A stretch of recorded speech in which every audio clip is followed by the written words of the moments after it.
وصل وحش سامسونج في الفئة الاقتصادية الجالاكسي A17. وزي ما انتم عارفين موبايل سامسونج هو ملك الفئة الاقتصادية كل سنة، فهل ده نفس الحال مع الجالاكسي A17 ولا خلاص راحت عليه؟ ونبدأ بالتصميم، وعندنا من الظهر الشكل الجديد لموبايلات سامسونج من سلسلة الثلاث كاميرات اللي متجمعين في فريم واحد زي A26 والA36 والA56. الموبايل جاي بخامات من البلاستيك بالكامل سواء في الفريم او الظهر. موبايل بيرفع السنة دي 7.5 مللي بدل 7.9، فرق بسيط بس يعني عايز اقول لك ان هو نحيف، وبيخف كمان من A16 القديم بوزنه 190 جرام بدل 200 جرام، ومحمي بمعيار مقاومة طرطشة الماء والغبار الاي بي 54، ودي نفسها اللي موجودة في الاي 16 واللي تمت اضافتها كمان مع الاي 07. طرطشة المية الخفيفة، اوعى تنزل موبايل المية. من قدام عندنا شاشة بنوتش للكاميرا السيلفي وحافة سفلية كبيرة، نفس الشكل والتصميم بتاع الاي 16، نفس الشاشة نفس التصميم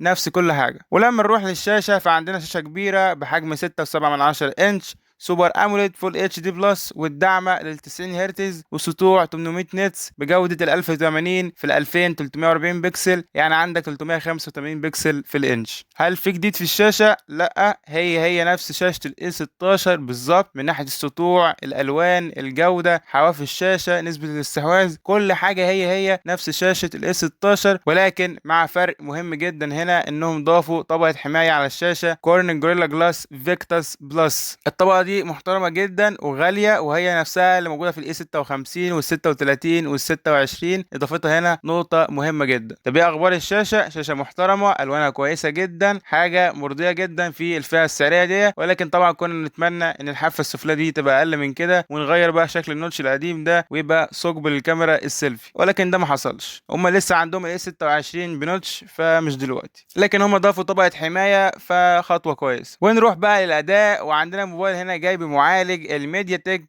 الهيليو جي 99. ايوه، هو ده نفس المعالج اللي كان موجود في الاي 16 القديم والاي 15 واللي نزلوه كمان هنا في الاي 07. المعالج هنا ما اتغيرش. طب هل المعالج وحش؟ لا، المعالج مش وحش، اداء كويس جدا مش هيضايقك، وهو كده كده قريب لاداء الجي 100 والجي 200 الجديد اللي موجود دلوقتي في بعض الموبايلات، واللي هينزل كمان الفتره الجايه في كام موبايل تاني. لكن الصراحه ده كان احباط بالنسبه لي، كنا المفروض يا سامسونج نحط معالج جديد هنا في الاي 17 الجديد، معالج يكون اقوى من الميديا تك الهيليو جي 99، او على الاقل يعني حط لي جي 100 جي 200 يبقى منظره انك فرقت عن المعالج القديم. لكن هم لا حطوا معالج يتمنظروا بيه انه في فرق، ولا حتى حطوا معالج اقوى، فالموضوع غريب جدا. لكن حابب اقول لك ان هو ما زال اداؤه حلو على الفئه دي، مش هتلاقي احسن من كده في الفئه دي، ولكن يعني كنا مستنيين الخطوه تبدا من سامسونج. ونروح للكاميرات واللي دايما سامسونج متميزه بيها في موبايلاتها، وطبعا الاي 16 ملك التصوير في الفئه الاقتصاديه، محدش يقف قدامه في الفئه بتاعته. فالسنه دي عندنا نفس سيت اب الكاميرات بتاع الاي 16 برضو. كاميرا رئيسيه 50 ميجا بكسل فتح عدسه 1.8، عندنا كاميرا الترا وايد 5 ميجا بكسل و2 ميجا بكسل للعزل، وسيلفي 13 ميجا بكسل. الحلو الجامد هنا ان تمت اضافه مثبت بصري او اي اس في الكاميرا الرئيسيه، ودي طبعا احد النقاط اللي كنا بنتكلم عليها في الاي 16 ونتمنى ان هم يضيفوها، وفعلا تم اضافتها مع الاي 17. عندنا هنا مثبت بصري للكاميرا، طبعا دي نقطه مهمه جدا. انت وبتصور فيديوهات المثبت البصري هنا بيقوم بتثبيت الفيديو، بحيث انت بتتمشى او في حركه شديده انت وبتصور الفيديو يطلع معاك في النهايه ثابت، ما يطلعش مهزوز ويطلع شكله مش احسن حاجه. وكمان في تصوير الصور لو ايدك اتهزت انت وبتاخد الصوره فتلاقي الصوره في النهايه طلعت كويسه مش مهزوزه وتحتاج تعيدها مره تانية. وبالمناسبه يعني مفيش موبايل في الفئه دي بيحط او اي اس، ولكن احنا كنا برضو مستنيين الخطوه دي من سامسونج، وفعلا سامسونج حاطط لنا هنا الاو اي اس. وتوقعي الشخصي يعني هيفضل برضو ده اقوى موبايل في التصوير وفي الكاميرات في اغلب الموبايلات اللي موجوده في الفئه السعريه بتاعته. الموبايل بيصور فيديو 1080 30 فريم بالكاميرا الرئيسيه والكاميرا السيلفي. واحد النقاط المهمه هنا اللي بتحافظ عليها سامسونج التحديثات. الموبايل ده جاي مع اندرويد 15 مع الوان يو اي 7، اقوى واجهه موجوده في الاندرويد، واقوى تحديث عملته سامسونج وصلت بالواجهه بتاعتها لحته تانية الوان يو اي 7. عندك هنا موبايل يدعم 6 سنين تحديثات اندرويد. اندرويد، وقريب جدا هيستلم الوان يو اي 8 الجديده. فطبعا في حته التحديثات دي محدش يقدر ينافس سامسونج في اغلب الفئات يعني في موضوع التحديثات ده تماما. طبعا عندنا البصمه هنا موجوده على زرار الباور، واداء كويس جدا مع الاي 16، وبالطبع هو ده الوضع مع الاي 17 الجديد. موبايل يدعم الان اف سي عشان تشحن عدادات الكهرباء، الدفع الالكتروني لما ان شاء الله يفعلوا جوجل باي عندنا هنا في مصر تقدر تدفع بالموبايل عادي جدا. عندك مايك اضافي لعزل الضوضاء، ودي حاجه مهمه سامسونج بتحافظ عليها حتى في موبايلاتها الاقتصاديه. عندنا هنا بطاريه 5000 ملي امبير مع دعم الشحن السريع ل 25 واط. بطاريه سامسونج مش معتمده الترند الجديد بتاع الشركات الصينيه تحط لك 6000 و7000 ملي امبير، ولكن هي البطاريه بتقضي معاك اليوم عادي جدا وعمليه في الاستخدام، فما تقلقش من النقطه دي. بالنسبه للشحن 25 واط كويس جدا على الفئه دي، لان اعلى قدره شحن عند سامسونج هي 45 في موبايلاتها الفلاج شيب الغاليه او اي 56 اي 36. دون عن ذلك كله بيبقى 25 واط، هيشحن معاك الموبايل من 0 ل 100% في حوالي ساعه وتلت. لو هتشحنه من 15% ل 80 90% هيبقى في حوالي 40 دقيقه، فرقم كويس جدا. تعالى بقى الخص لك كل الجديد كده في الاي 17. زي ما انت تابعت معايا دلوقتي، عندنا تصميم جديد للكاميرات زي سلسله الاي الجديده، موبايل بوزنه اخف وبانحف، اضافه طبقه حمايه على الشاشه كورنينج جوريلا جلاس فيكتاس بلس، وعندنا مثبت بصر حقيقي في الكاميرا الرئيسيه الاو اي اس. التغيرات والتطوير اللي جاب بيها الاي 17 بالفرق مع الاي 16 كانت طفيفه، ما كانتش كبيره، ولكن ما زال كخلطه مواصفات على بعضيها في الفئه دي كويس، وكده كده هيحقق نجاح الموبايل ده، خصوصا انه شبه كده بيحاول يحافظ على نفس التسعير، واللي هو 128 جيجا مع ال 4 جيجا رام في حدود ال 7400 جنيه، والنسخه ال 6 رام 128 في حدود ال 8200 جنيه، والنسخه ال 256 جيجا مع 8 جيجا رام ب 9800 جنيه. وده التسعير الرسمي، مع مرور الوقت هتلاقي التسعير ده اقل من كده 200 300 جنيه. وانصحك طبعا تبدا بالنسخه ال 6 رام 128، ابعد عن النسخه ال 4 رام على قد ما تقدر. منافس الموبايل ده هو من انفينكس الهوت 60 برو الجديد من انفينكس، تقدر تشوف مراجعته من هنا. مع السلامه.